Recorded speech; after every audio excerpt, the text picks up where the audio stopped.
मैं फरहान रशीद और आप इस समय देख रहे हैं हमारा खास एपिसोड आंध्रा सियासत .com। दोस्तों, ये एक नया चैनल है। आप लोगों से उम्मीद है कि आप इस यूट्यूब चैनल आंध्रा सियासत .com को सब्सक्राइब ज़रूर करेंगे, क्योंकि बात दरअसल ये है कि आंध्र प्रदेश जब से तेलंगाना से अलग हुआ है, और आंध्र प्रदेश जो ग्रेटर आंध्र प्रदेश था यानी कि यूनाइटेड आंध्र प्रदेश था, वो जब उसके दो टुकड़े हो गए, दो हिस्से में जब बट गया ये स्टेट, तो तेलंगाना में उर्दू सेकेंड लैंग्वेज कंटिन्यू हुई, और आंध्र प्रदेश में ये कंटिन्यू नहीं हुआ था। चंद्रबाबू नायडू गारू की गवर्नमेंट चल रही थी, जैसे ही ये बाइफर्केशन हुआ, और उर्दू की अहमियत जो है धीरे धीरे आंध्र प्रदेश में कम होती जा रही थी, क्योंकि सेकेंड लैंग्वेज का जो प्रेफरेंस है, जो पहले हुआ करता था जब आंध्र प्रदेश यूनाइटेड आंध्र प्रदेश था, जब तेलंगाना आंध्र प्रदेश के अंदर था, उस समय हमारा जो आंध्र प्रदेश का सेकेंड ऑफिशियल लैंग्वेज था वो उर्दू था। लेकिन चंद्रबाबू नायडू आने के बाद जब ये नया स्टेट फॉर्म हुआ, ये जब स्टेट डिवाइड हुआ, उस समय उर्दू को अहमियत नहीं दी गई थी। हाल ही में एक जून के महीने में एक स्पेशल अमेंडमेंट लेकर आए हैं वाई एस जगन मोहन रेड्डी गारू, जो वाईएसआर कांग्रेस के चीफ हैं और साथ के साथ आंध्र प्रदेश के चीफ मिनिस्टर भी हैं। दोस्तों, इन्होंने जो काम किया है, इन्होंने जो उर्दू को बचाने की कोशिश की है, इसी वजह से ये यूट्यूब चैनल आंध्रा सियासत .com जो है लॉन्च किया गया है।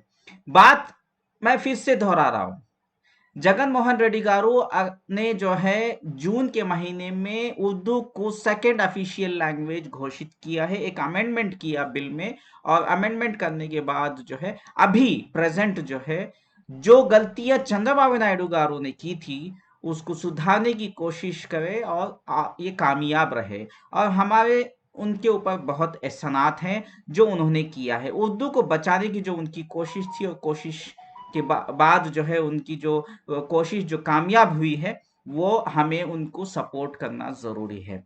यही वजह है कि ये चैनल जो है आंध्रा सियासत .com हमने शुरू किया है। दोस्तों, आपको पता है कि बहुत सारे लोग जो खासकर मुसलमान हैं आंध्र प्रदेश के, उन तक जो है असदुद्दीन ओवैसी की बात पहुंचती है, या कोई और पॉलिटिकल लीडर्स हैं, या तेलंगाना के जो पॉलिटिकल लीडर्स हैं, उनकी बात जो है आप तक पहुंचती जरूर है। लेकिन इससे फायदा क्या है? तेलंगाना की सियासत से हम मुसलमानों को फायदा क्या होगा? जो उर्दू जबान बोलते हैं, जिसको तेलुगु नहीं आती है, वो भला तेलंगाना से उनका लेना देना क्या है, जो आंध्र प्रदेश में रहते हैं? तो आपसे मेरा सीधे सीधे बात कहने का ये है दोस्तों, कि आप लोगों तक सियासत, आंध्रा की सियासत में क्या चल रहा है, वो जो न्यूज है पहुंचना बहुत जरूरी है। जो आंध्रा सियासत .com ने इसका जो है जिम्मा लिया है। अफसोस इस बात की है, बहुत बड़े बड़े यूट्यूबर्स हैं, वो लोग इसको नेग्लेक्ट कर दिए। हाँ, उनको भी हम कुछ नहीं कह सकते, क्योंकि वो लोग जो यूट्यूबर्स थे, वो तमाम लोग जो है तेलंगाना से बिलोंग करते थे, तो वो वहीं पे कंटिन्यू करने लगे और असदुद्दीन ओवैसी जैसे पॉलिटिशियंस को सपोर्ट करने लगे। अब असदुद्दीन ओवैसी जो है, मानता हूं कि वो पूरे इंडिया में, पूरे हिंदुस्तान में वो एक एक बड़े शख्सियत है जो पॉलिटिक्स में है और मुसलमान की आवाज उठाते रहते हैं। लेकिन आंध्र प्रदेश को उन्होंने कहीं ना कहीं नेग्लेक्ट ही किया है, क्योंकि जब इलेक्शन का दौर आता है उसके एक 2-3 महीने पहले वो नजर में आते हैं, उसके बीच में कहीं पे भी आंध्र प्रदेश के लिए वो नहीं आते। तो उनको तेलंगाना से फुर्सत नहीं है, तो वो आंध्र प्रदेश के लिए भला क्या करेंगे? अब रही बात अमजद बादशाह जी जो हैं, जो वाईएसआर कांग्रेस के पार्टी में हैं और प्रेजेंट डेप्यूटी चीफ मिनिस्टर भी हैं। इनकी बात अगर कहूं तो इनकी बात भी जो है तेलुगु में आवाम तक पहुंचती है। जो तेलुगु जानता है आंध्र प्रदेश की आवाम, वो समझ जाते हैं। जो उसको तेलुगु नहीं आता है उनकी आवाज उन तक नहीं पहुंच पाती है। रही बात अभी दूसरे पॉलिटिशियन जैसे जगन मोहन रेड्डी गारू, जो प्रेजेंट चीफ मिनिस्टर हैं आंध्र प्रदेश के, ये जो डेवलपमेंट्स लेके आ रहे हैं, ये जो स्कीम्स लेके आ रहे हैं, खासकर हम मुसलमानों को जो फायदा होने वाली चीजें हैं, वो चीजें हम मुसलमानों तक नहीं पहुंच पा रही है।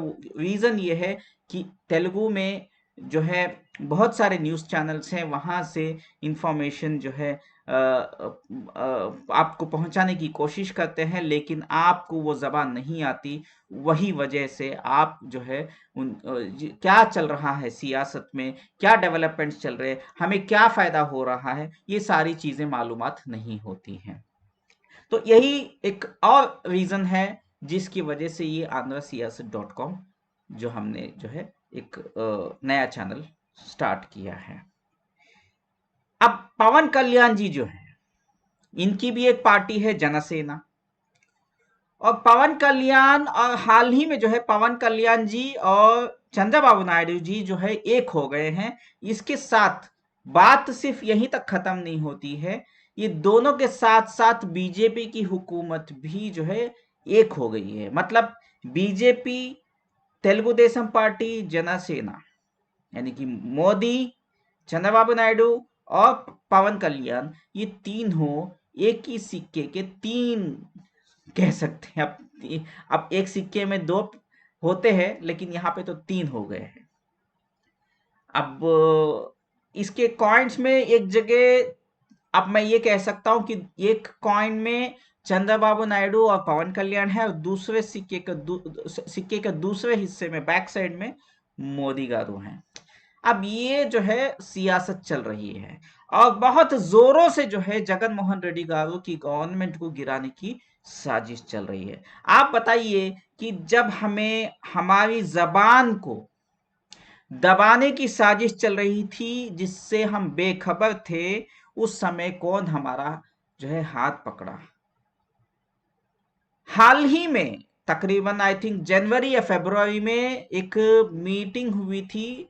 हमारे उर्दू जबान बोलने वाले भाइयों ने चीफ मिनिस्टर साहब वाईएस जगन गारू से अपॉइंटमेंट लिया था। तकरीबन आई थिंक जनवरी फरवरी की बात है ये, और उन्होंने ये रिक्वेस्ट डाली थी कि उर्दू जबान को जो है आंध्र प्रदेश में सेकेंड ऑफिशियल लैंग्वेज घोषित किया जाए। उन्होंने उस समय जबान दी थी कि हाँ मैं जरूर करूंगा, और उन्होंने वादा जो किया था वो जून के महीने में, इसी साल 2022 में जून के महीने में उन्होंने अमेंडमेंट करके उर्दू जबान को सेकेंड लैंग्वेज घोषित किया। तो दोस्तों, हमारा फर्ज बनता है कि हमें उनको सपोर्ट करना चाहिए, वापस उनको सियासत में लाना जरूरी है। अब कर्नाटका हमारे पड़ोसी स्टेट की बात ले लो, वहां पे बीजेपी की हुकूमत चल रही है, और अभी हिजाब का मसला वहां पे उठा था, हिजाब बैन का मसला उठा, फिर यहां तक के मीट बैन, हलाल खाने पीने को भी ये रोक टोक लगा रहे। अभी हाल ही में कल की न्यूज पकड़ लीजिए, कल कर्नाटका में एक नया बवाल मचा है कि ये 8 महीने पहले भी ये हुआ था, फिर बाद में वो बात जो है वहीं पे दबाई गई थी। अब फिर से जो है नया मुद्दा जो है वो छेड़ रहे हैं बीजेपी वाले कर्नाटका में, कि हलाल मटन जो है, मीट जो है, उसको बैन किया जाए। हलाल गोश्त, हलाल मुर्गी, हलाल चिकन, इसको सारी चीजों को जो है बैन किया जाए कर्नाटका में। तो यही बात का मुझे डर है कि कहीं आंध्र प्रदेश में भी कहीं ऐसा ना हो कि मतलब बीजेपी की हुकूमत आ जाए, ये चंद्रबाबू नायडू गारू और पवन कल्याण गारू, ये दोनों मिलके जो सियासत का खेल खेल रहे हैं वाईएस जगन मोहन रेड्डी की गवर्नमेंट को गिराने के लिए, इसका एक दूसरा जो पहलू, जो दूसरे जो मुसीबतें हमें फ्यूचर में आने वाली हैं, वो यही होगा कि बीजेपी के लोग अगर आएंगे, या बीजेपी के चाहने वाले लोग अगर सियासत में आएंगे, तो कहीं ऐसा ना हो कि यहाँ पे भी हमें हिजाब बैन का मसला झेलना पड़े। आंध्र प्रदेश में हमें हलाल मीट का जो है सामना करना पड़ेगा। बैन हलाल मीट, मतलब हलाल गोश्त खाना भी मना कर दिया जाए, हिजाब पहनने के लिए रोक टोक रखा जाए। ये सारे जो मसले ना आने के लिए हमें जगन मोहन रेड्डी गारू को ही सपोर्ट करना चाहिए। तो हर जो चीज, जो न्यूज, जो अपडेट्स, जो भी जो सियासत का खेल चल रहा है, चाहे वो पवन कल्याण के बारे में हो या वो क्या खेल खेल रहे हैं, और चंद्रबाबू नायडू गारू क्या खेल खेल रहे हैं सियासत का, और वाईएस जगन मोहन रेड्डी गारू क्या सियासत का खेल खेल रहे हैं, क्या वाकई में ये मसीहा हैं आवाम के लिए और मुसलमानों के लिए, खासकर उर्दू जबान बोलने वालों के लिए खासकर, क्या ये सही इंसान है, ये सारी की सारी जानकारी हम लोग आप तक पहुंचाते रहेंगे। वीडियो तो बहुत लंबा जा रहा है दोस्तों।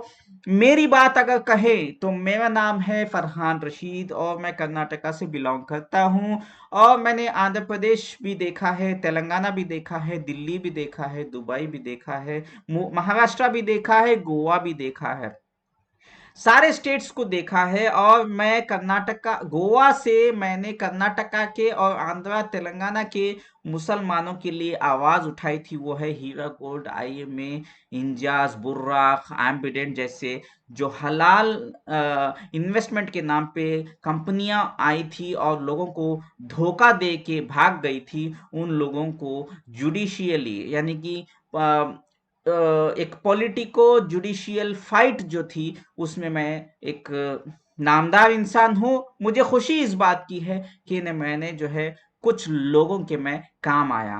केस जो है अभी भी हीरा गोल्ड का सुप्रीम कोर्ट में चल ही रहा है। अभी फिलहाल दूसरे भाई हैं जो हमारे मुस्लिम भाई लोग हैं, वो उसको लीड कर रहे हैं। और आईएमए का जो केस है वो ऑलरेडी खत्म हो चुका है। कर्नाटका की हाई कोर्ट ने आवाम को पैसा वापस देने की का ऐलान कर दिया। इसके बीच में आंध्र प्रदेश में एक एग्री गोल्ड करके एक स्कैम हुआ था, उस कंपनी में भी के बारे में भी मैंने आवाज उठाई थी। अल्हम्दुलिल्लाह जगन मोहन रेड्डी गारू की गवर्नमेंट ने पिछले साल बहुत सारे लोगों को करोड़ों का पैसा जो है वापस कर दिया था।